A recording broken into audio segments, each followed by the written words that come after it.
Our Dharma speaker this morning is Reverend Henry Adams, and it's always a pleasure for us to listen to him and hear all his Dharma stories and messages. Reverend Adams.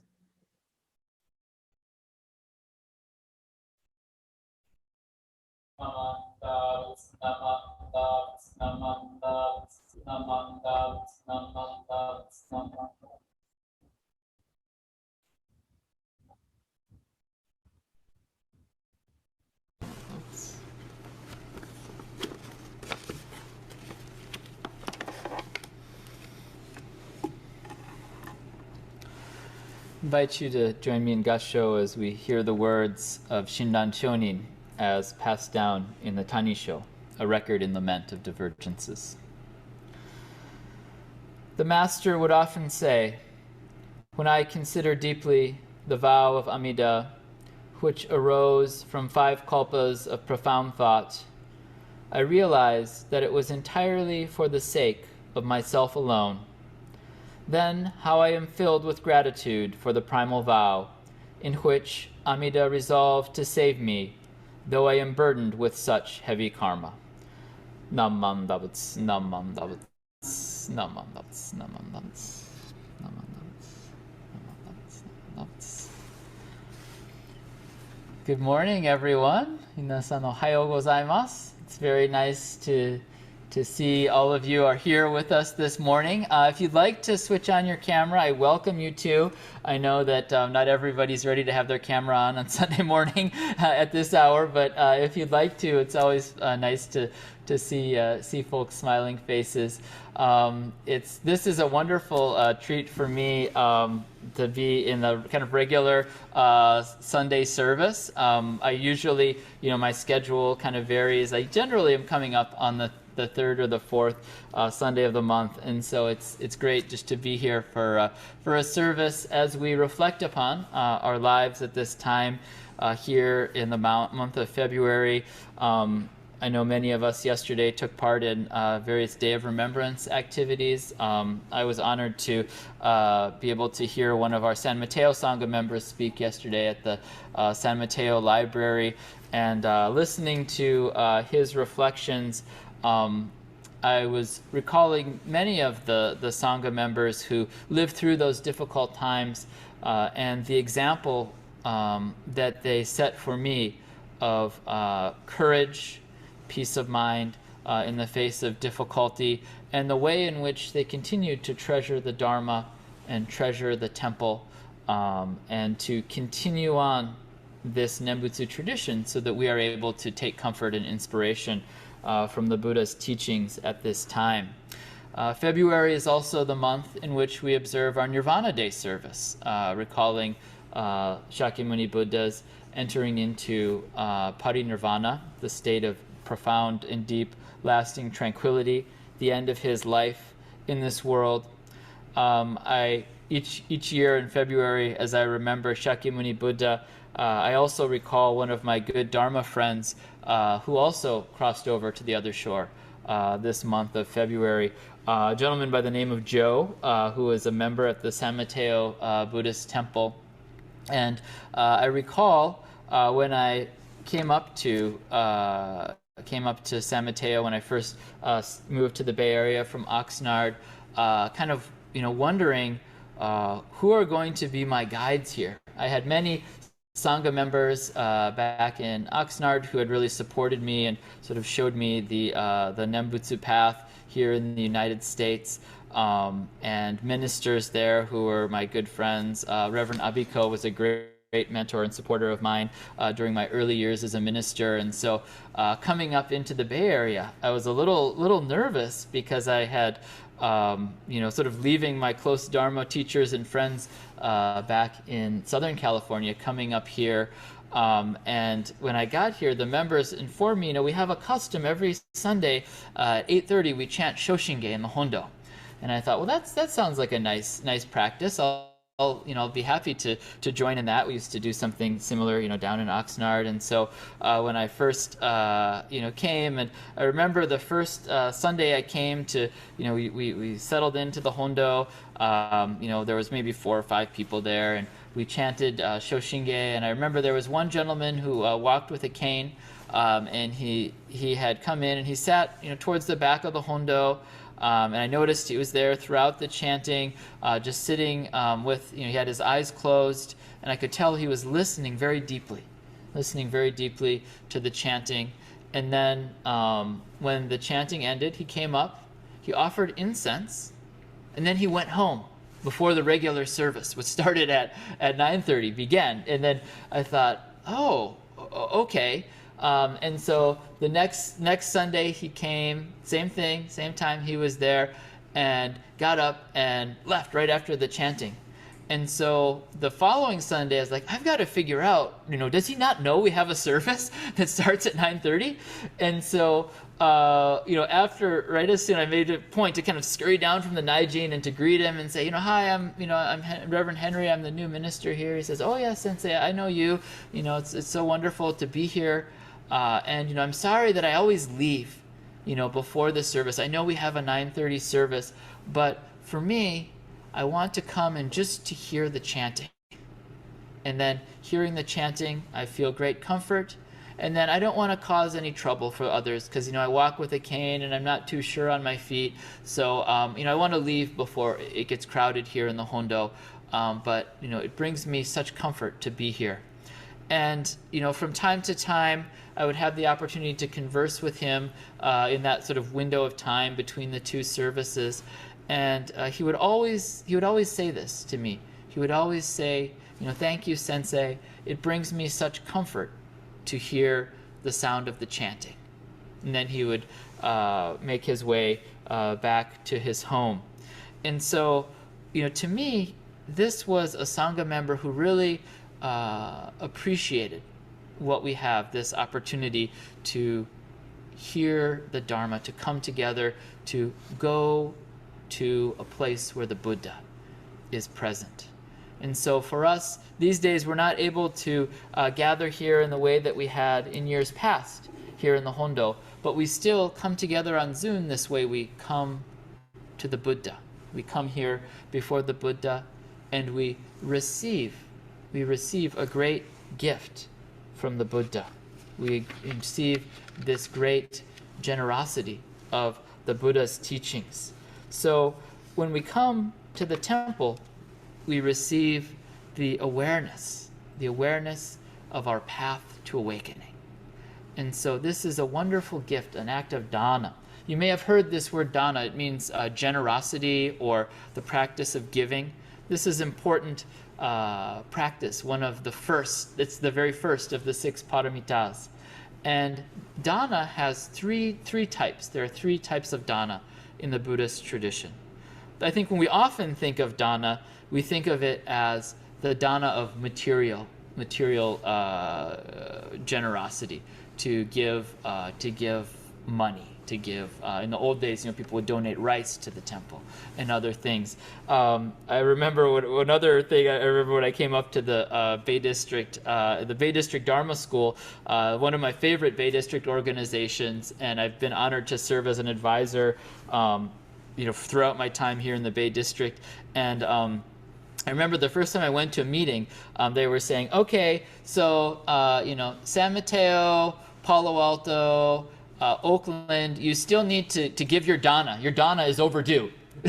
And so the dana was the monthly, the annual sort of dues for part of the organization, and so that's our usual way of thinking. Dana is a kind of giving of something materially, but dana can also be the dana of the Dharma, the Buddha Dharma. So there's the material dana, but then there's also the dana of sharing the teachings of the Buddha.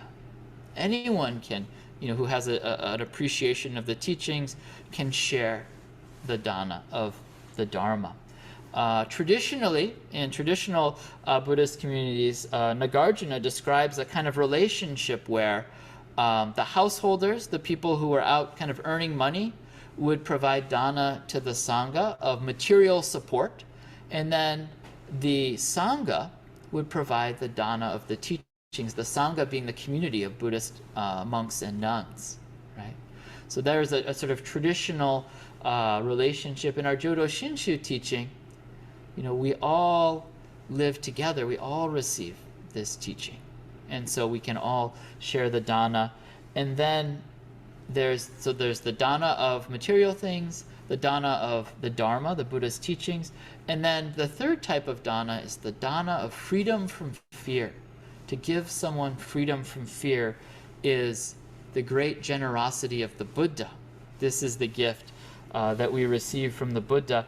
And in Shakyamuni Buddha's time, people would go to visit Shakyamuni Buddha. They would go in person, and they would bring, of course, dana of support for the Sangha, perhaps food, perhaps robes, perhaps eating utensils or mats for the monks to sleep on.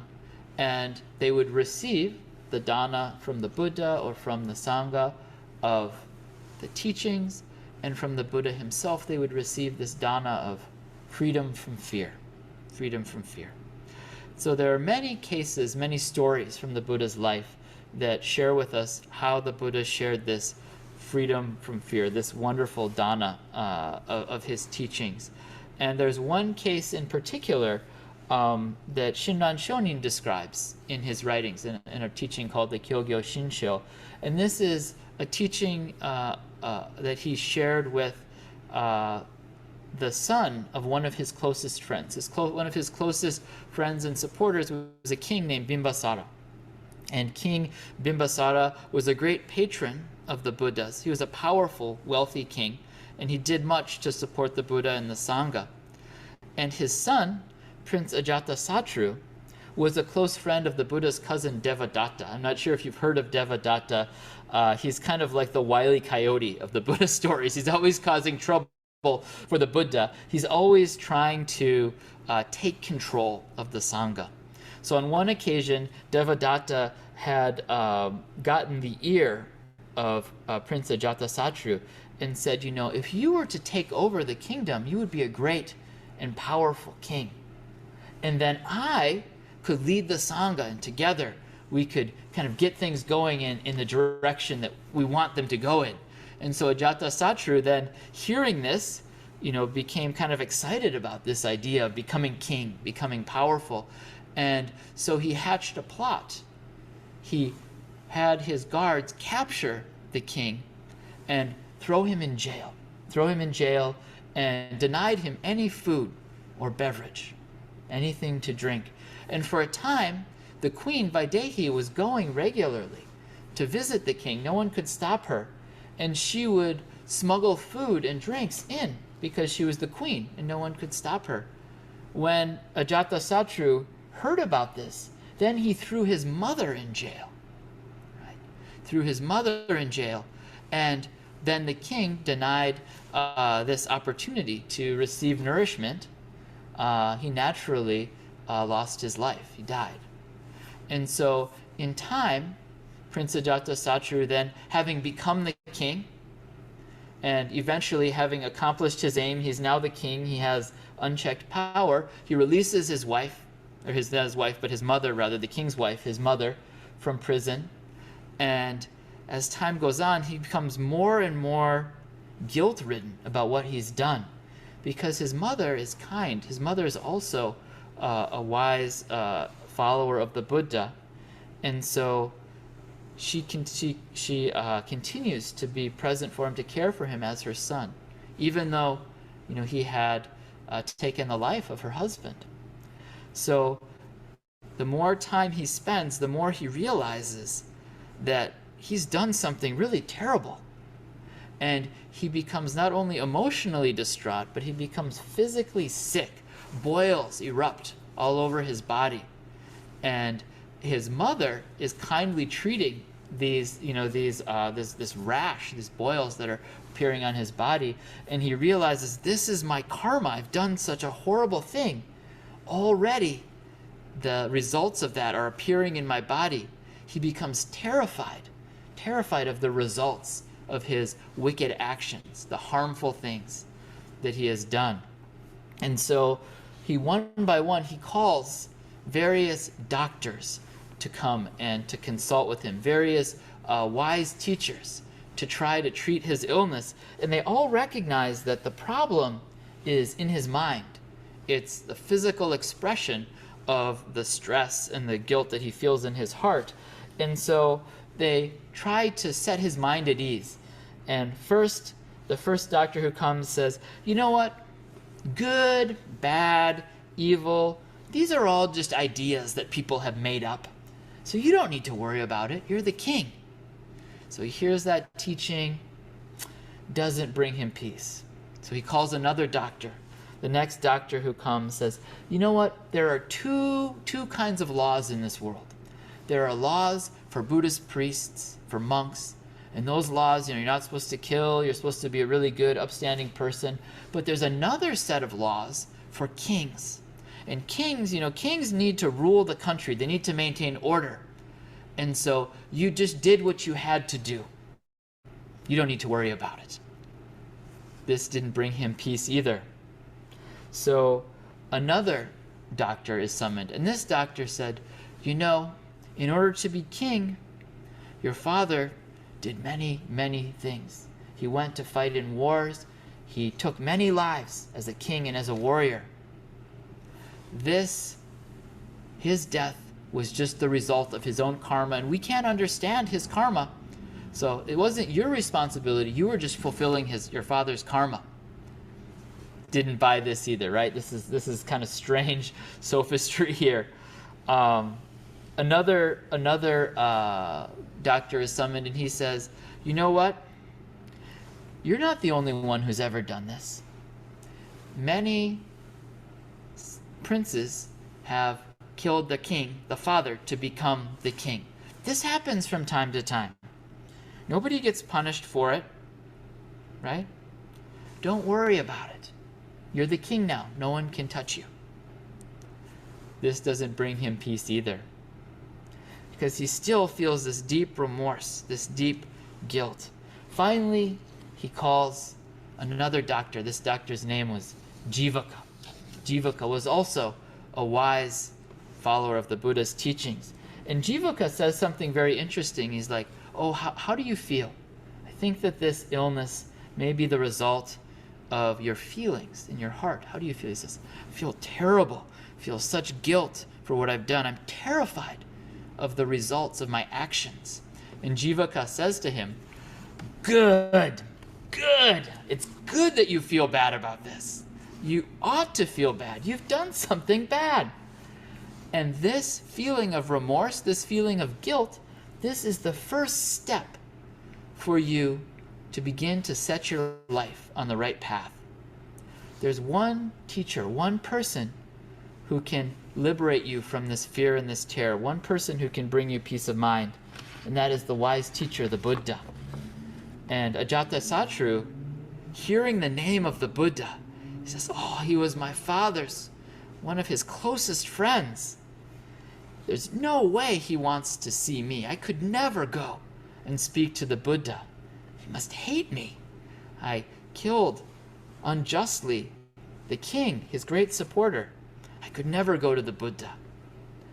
And so in that moment, the Buddha is aware of this conversation. It said he sends a healing light to Prince Ajatasattu and heals the physical ailment, the sores on his body. And Ajatasattu, what is happening? He says, see, Jivaka tells him, see, the Buddha has healed your body. Now you must go to the Buddha so that he may heal your mind. And Ajatasattu says, no, I could never go. The Buddha would never see me. He would never welcome me into his presence. And here Jivaka says something very interesting. He says, the Buddha is like a parent. He says, consider a parent who has 7 children, a parent with 7 kids. Now that parent loves all of those kids equally. Each of their 7 children receives equal love.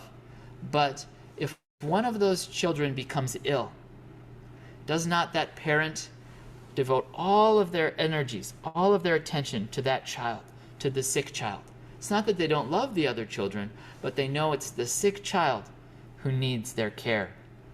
The Buddha is like this with the foolish and the wicked people of this world, people who are burdened with heavy karma. his attention goes solely to those who have committed evil, those who have harmed others and who continue to do things that are harmful to themselves and others.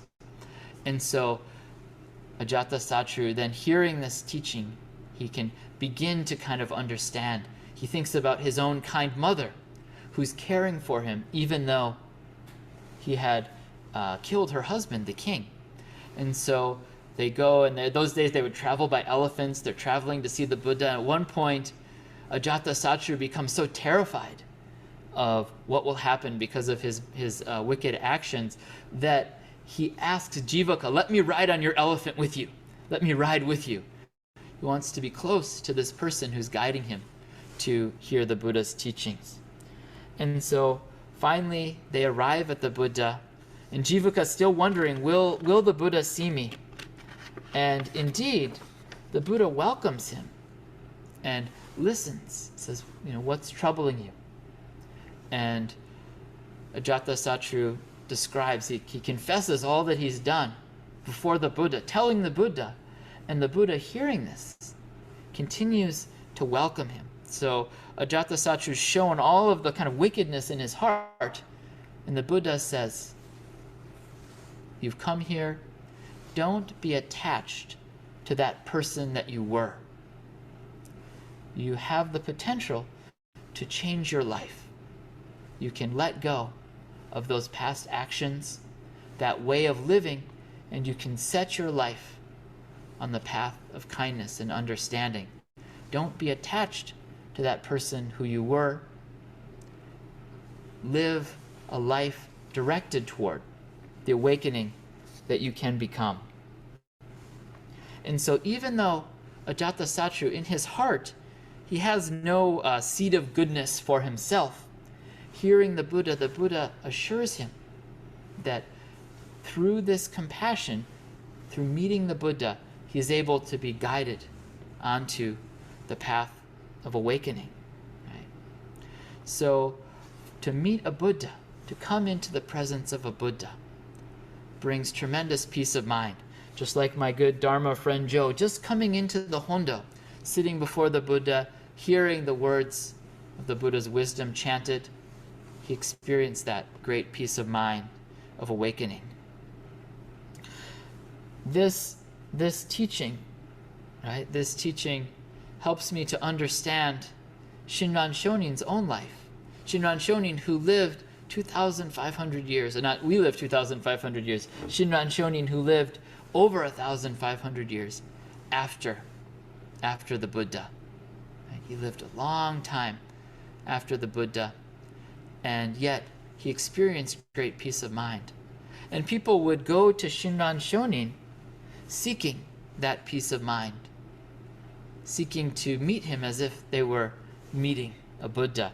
And Shinran Shonin said something really interesting. At one point, his companions in the Nembutsu, they traveled far across Japan, from the distance of what is now around Tokyo area, all the way to Kyoto, where Shinran was living. Now, these days, that's like a 2-hour ride on the bullet train. It's very easy, very safe. In those days, you had to cross through the borders of more than 10 provinces. It was not safe. People would get robbed. There would be bandits. They could be ill. All of these very serious risks were there for them. And still they traveled this distance to go to see Shinran, thinking that he would be able to bring them this peace of mind. And when they got there, Shinran gave a very interesting response. He said, and I'll read what he said, each of you has come to see me, crossing the borders of more than 10 provinces at the risk of your life, solely with the intent of asking about the path to birth in the land of bliss. But if you imagine in me some special knowledge of a path to birth other than the Nembutsu or of scriptural writings that teach it, you are greatly mistaken. Right? Shinran says, don't come to me looking for something. Right? He says, I have one simple thing, the Nembutsu. It says, if that is the case, since there are many eminent scholars in the southern capital of Nara or on Mount Hiei to the north, you would do better to meet with them and inquire fully about the essentials for birth. So if you're seeking some kind of profound, special teaching, special practice, it says, there's other people. Maybe you could go see them. But if you come to see me, Shinran Shonin says, as for me, I simply accept and entrust myself to what my reverend teacher told me. Just say the Nembutsu and be saved by Amida. Nothing else is involved. So Shinran Shonin, living over a millennia, separated from the Buddha. He knows the Buddha is not there in this world. So where can we go, we who recognize our own foolishness, to receive that peace of mind? Shinran Shonin says, don't come to me, go to the Buddha. Simply say, Namo Amida Butsu. Hear the voice of the Buddha calling to you in this moment and be guided on your path to awakening. This is the great gift, the great generosity of the Buddha. So when we come here to the temple, when we come and gather in this space that has been cared for and maintained with so much sacrifice and dedication over the years, we're coming here not to hear how we can be liberated, how to be liberated, but rather to hear the truth that we already are liberated, that Amida Buddha has assured our path to awakening. And so when we say Namo Amida Butsu, it's the Nembutsu of gratitude, of appreciation. The sense that we recognize ourselves, like Shinran Shonin, we think about the way that we've lived moment to moment, how we live right now, this day. And perhaps I find in my life that I, like Ajata Satram, heavily burdened by the weight of my karma. And yet, the Buddha assures me that the compassion of the vow will carry me over to the other shore. And so, the freedom from fear that we receive in the Nembutsu is the freedom of knowing that we're settled on our path to awakening, that all that needs to be done has been accomplished by the Buddha. And so our way of living becomes the life of gratitude, a life of appreciation for all the things that support our life, all that those who have done before have done to make this moment possible, where we encounter the compassion of the Buddha. We say these words, Namo Amida Butsu. So in conclusion, I will invite you to join me in Gassho and let us take comfort in these words of the Nembutsu. Namo Amida Butsu. Namo Amida Butsu. Namo Amida Butsu. Namman Dabutsu. Namman Dabutsu. Namman Dabutsu. Thank you very much, Reverend Adams.